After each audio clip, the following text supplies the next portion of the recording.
প্রিয় বন্ধুরা, আসসালামু আলাইকুম ওয়া রাহমাতুল্লাহ। আশা করি মহান সৃষ্টিকর্তা আল্লাহ পাকের অশেষ মেহেরবানিতে সকলেই ভালো আছেন। বন্ধুরা, আজকের এই ভিডিওতে দেখতে পাবেন উইন্ডোজে ব্যবহৃত খুবই প্রয়োজনীয় দুটি শর্টকাট কিয়ের ব্যবহার পদ্ধতি। ভিডিওর শুরুতে আপনাদের কাছে ছোট্ট একটি রিকোয়েস্ট, এখন পর্যন্ত আমার এই চ্যানেলে সাবস্ক্রাইব করে না থাকলে অবশ্যই সাবস্ক্রাইব করবেন, আর যারা সাবস্ক্রাইব করেছেন তাদের জন্য রইল অনেক অনেক ধন্যবাদ। টিপস 1, টাস্ক ম্যানেজার সরাসরি খোলা। কম্পিউটারে কাজের ফাঁকে টাস্ক ম্যানেজারে যাওয়ার জন্য বিভিন্ন পদ্ধতি আছে, তবে শর্টকাট পদ্ধতিতে সরাসরি টাস্ক ম্যানেজারে যাওয়ার জন্য কিবোর্ড থেকে কন্ট্রোল এবং শিফট কি একসঙ্গে চেপে ধরে স্কেপ কি চাপুন। এবার আমাদের সামনে টাস্ক ম্যানেজার নামে এই ধরনের একটি উইন্ডো হাজির হবে।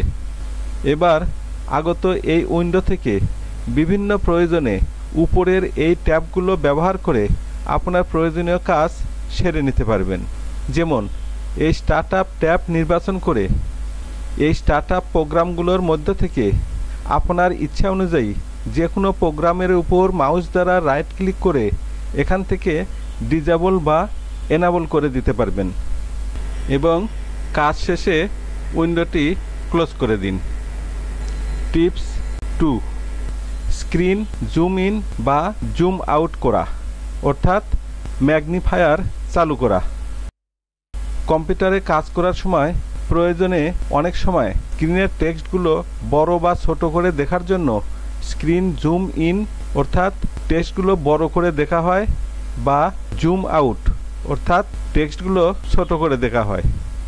আর এই পদ্ধতির জন্য স্ক্রিন জুম ইন করার জন্য কিবোর্ড থেকে উইন্ডোজ কি চেপে ধরে প্লাস কি প্রেস করে জুম ইন করা হয়, এবং স্ক্রিন জুম আউট করার জন্য কিবোর্ড থেকে উইন্ডোজ কি চেপে ধরে মাইনাস কি প্রেস করে জুম আউট করা হয়। আজকের ভিডিও এই পর্যন্তই। বন্ধুরা, এতক্ষণ এই ভিডিওতে উইন্ডোজে ব্যবহৃত খুবই প্রয়োজনীয় দুইটি শর্টকাট কিয়ের ব্যবহার পদ্ধতি দেখানো হলো। আমি আশা করি ভিডিওটির কার্যক্রম আপনাদের অনেক উপকারে লাগবে। পরিশেষে আপনাদের কাছে বলতে চাই, ভিডিওটির কার্যক্রম যদি আপনাদের উপকারে লাগে বা ভালো লাগে তাহলে অবশ্যই আমার এই চ্যানেলটিতে সাবস্ক্রাইব করবেন, লাইক দিবেন, শেয়ার এবং কমেন্টস করবেন। ধন্যবাদ।